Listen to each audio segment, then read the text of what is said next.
Oh, there we go. Hello. Hello. Hello, we're here. We need a better. Hello. Oh. Got everybody, Brian?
4%.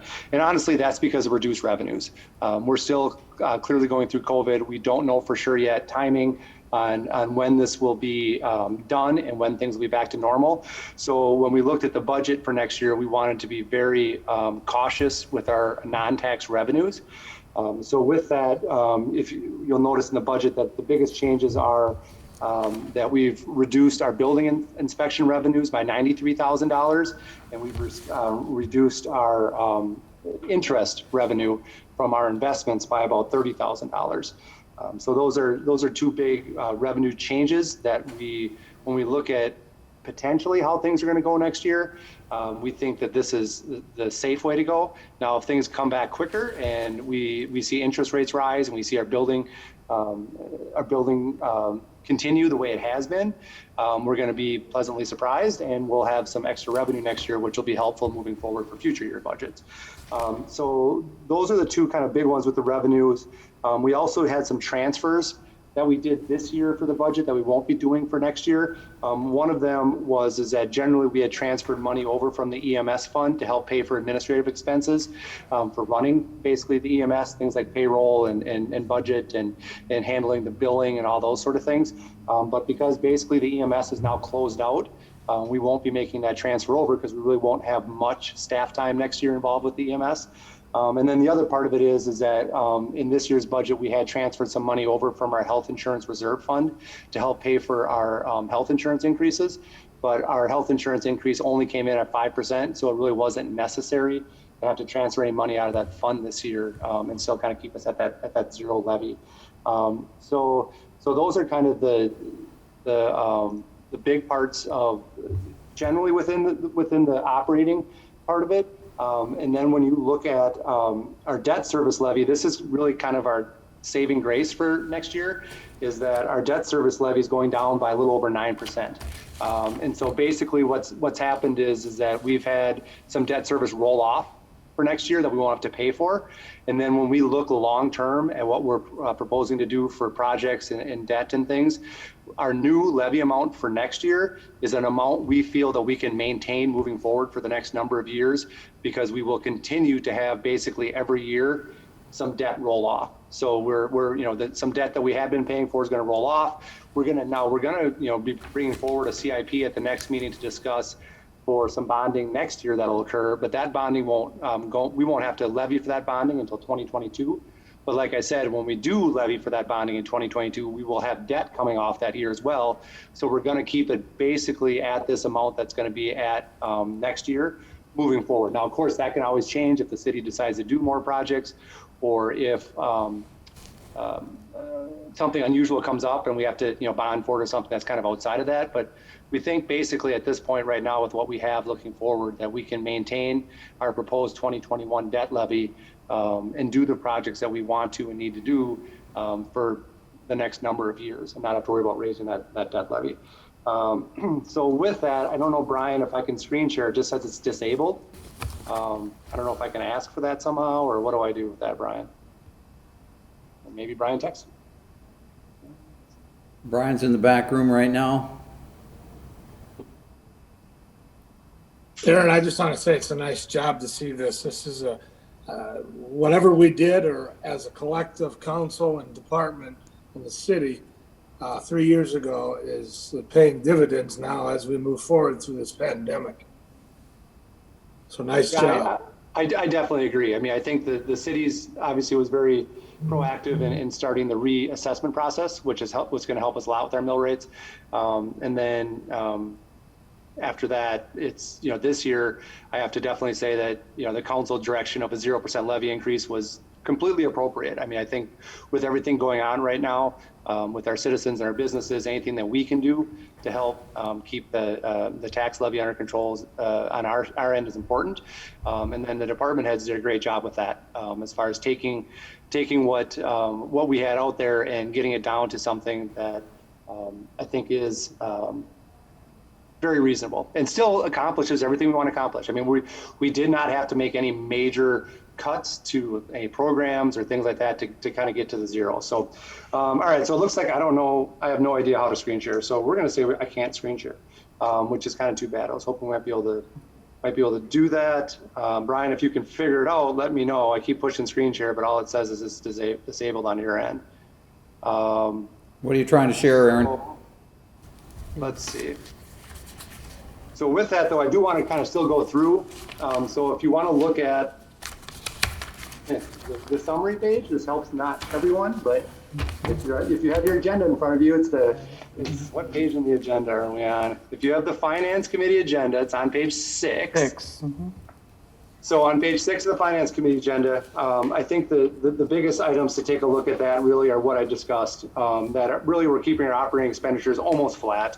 The biggest change we're seeing is that loss of non-property tax revenues and transfers. But overall, the biggest thing to notice is that mill rate change, and that strong reduction in the mill rate. So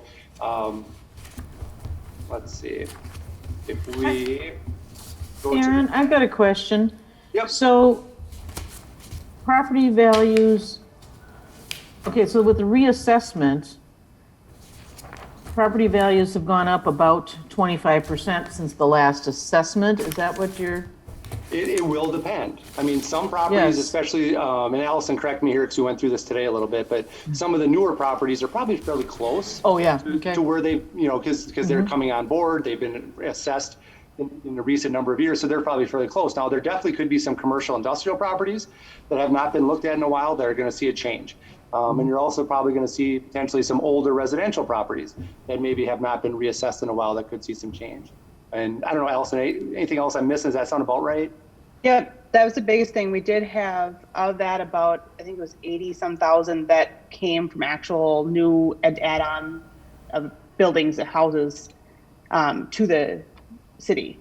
Yeah, So that's right. That's a good point, Allison. Is that not that whole increase that you're seeing on that summary that shows how our assessed valuation went from the 1,684, 564, 500 up to the 2,317, 243, 500. That line, that assessed valuation. Not all of that is just reassessment.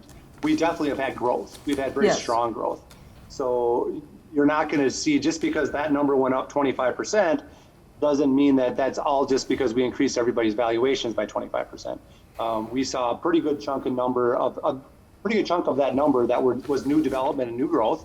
So that's important to take into account. And also the increase, the differential increase then that is the assessment or the reassessment amounts is spread out among properties differently. Like I said, if you're a newer place, you won't have that issue. Oh, good. Okay, I can share screens. Let's see.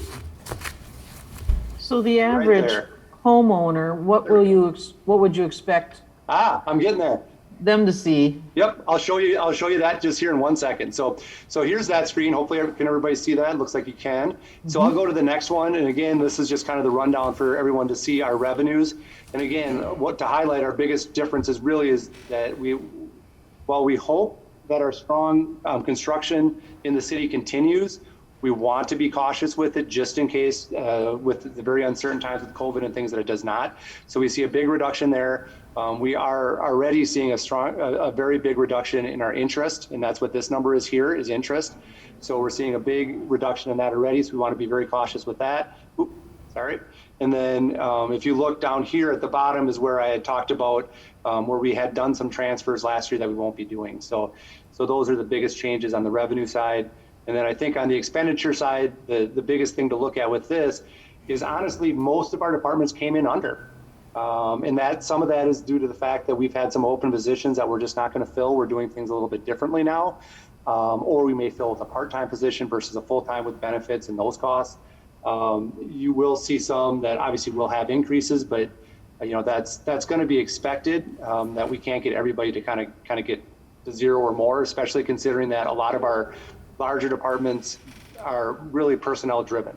That personnel costs are our biggest driver. But again, with all that, we only saw a $60,857 increase in our general fund expenditures for next year, which I think is very, very admirable by our staff to come up with that number.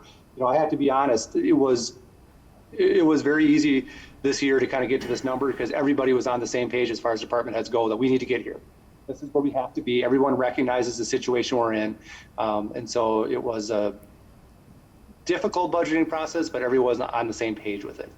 So with that, oops, wrong one. There we go. Okay, so here's where it gets to your question, Joyce, about impact. And so this is something I just emailed out to the council. I apologize it wasn't in the packet. We just got it today, but we'll make sure we can get it out into the packet on the web. And then in case anybody has any questions about it, I can always provide it. But basically what this kind of shows in general is that if you look on top here, here's what we levied for taxes last year. Here's what we're proposing for this year. Here's that TID increment that I discussed last year. We have a big increase there this year, but again, that won't show up on people's property taxes this year as an increase because of the reevaluation. So with all that, what you're seeing really is last year, because of our assessed value versus our equalized value, we were seeing a mill rate of 5.45, where this year, with everything finally coming back into alignment, we're going to see a mill rate of 4.07, which is a 25.35% decrease.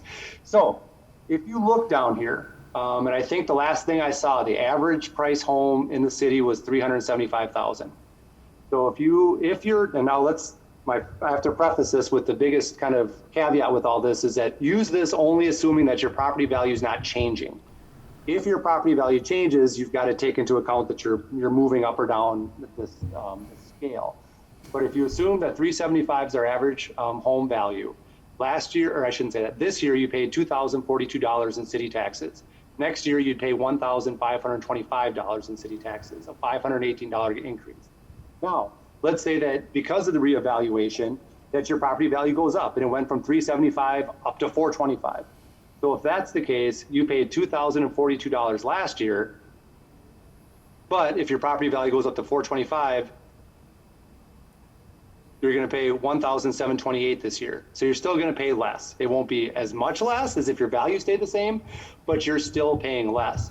Honestly, on the $375,000 house, for you to pay more in the city share of taxes next year, your value basically has to jump up to about $500,000. And then you're going to pay basically the same as you paid in city taxes this year on your house. And that's probably not happening for most houses. That's a huge increase. Now, I can't say that it maybe wouldn't happen. I'm not, that's the assessor's role, but I'm just saying that if your house was valued at 375, for you to pay more taxes, your value would have to go up more than $500,000 next year. And again, stressing that this is a city share too.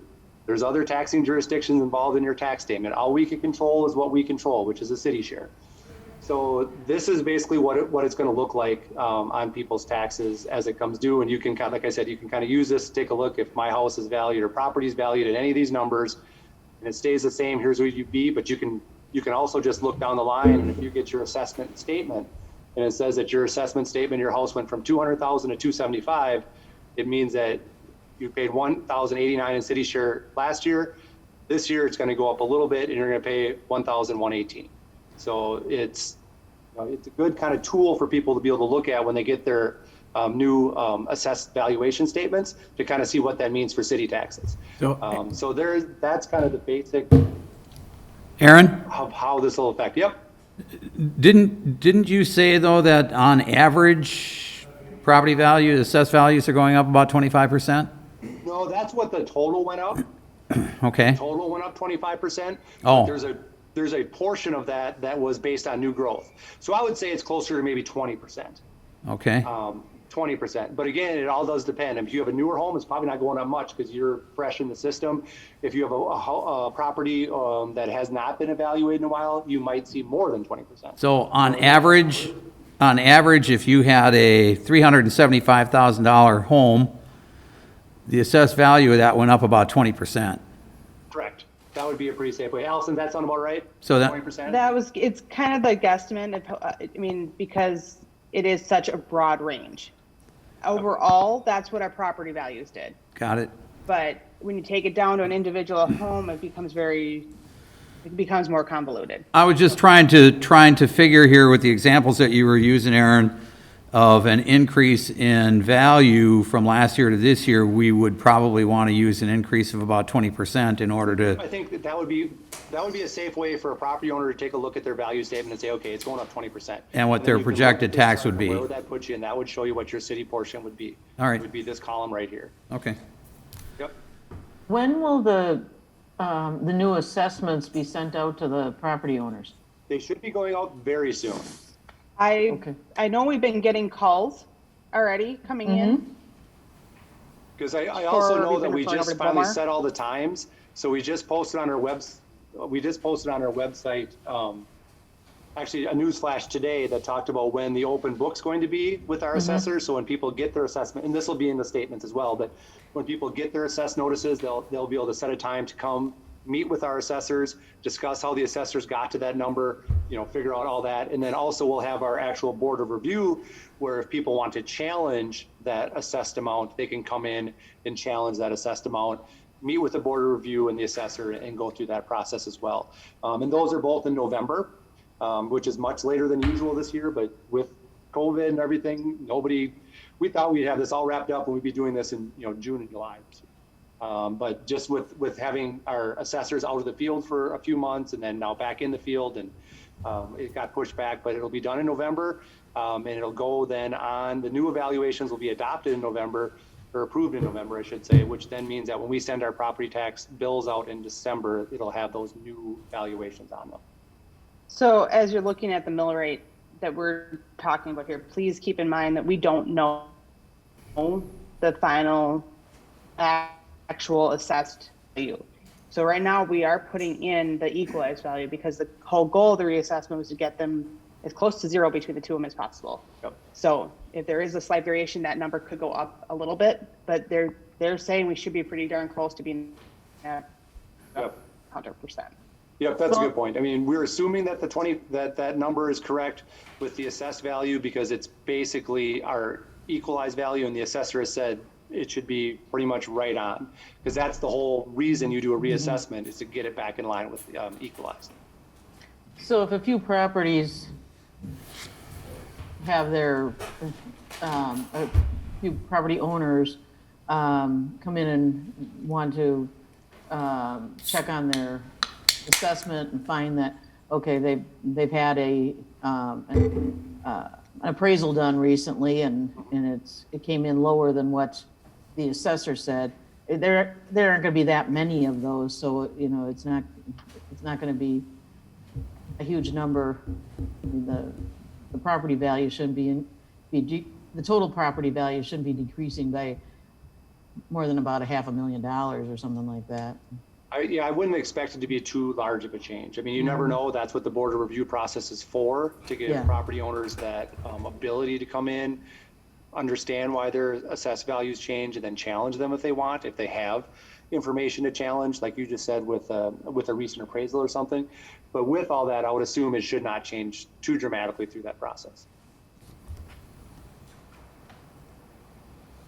So with that, that's kind of the budget for next year that we're proposing. And what we're looking for now really is any direction from the finance committee on if you want to see any changes, if you need any other information, anything like that. Otherwise, I would then recommend once the finance committee is comfortable with the proposed budget, that we bring it onto the full council for final discussion. And then in November, I think 23rd, I believe. 23rd, we have our hearing date with the public, and then we'll adopt at that point in time. Okay. All right, Aaron, thank you so much. It's a great job, and thank all the department heads for all the You just went off. heavy lifting. Because Amira put the earpiece in, probably. She has the earpiece in. She has to take it off. Brian's What's going that? to mute somebody.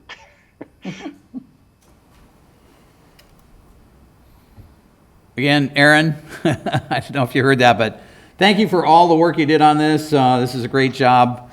We really appreciate the work that you and the department heads have done. You did all the heavy lifting on this, and you did a great job. Thank you. And I'm sure that the taxpayers in the city are going to thank you as well.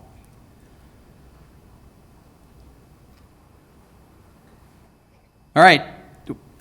I've got nothing. Anybody?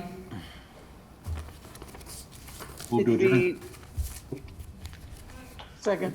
Got a motion, second to adjourn. All those in favor? Aye. Opposed? Motion's approved. We stand adjourned.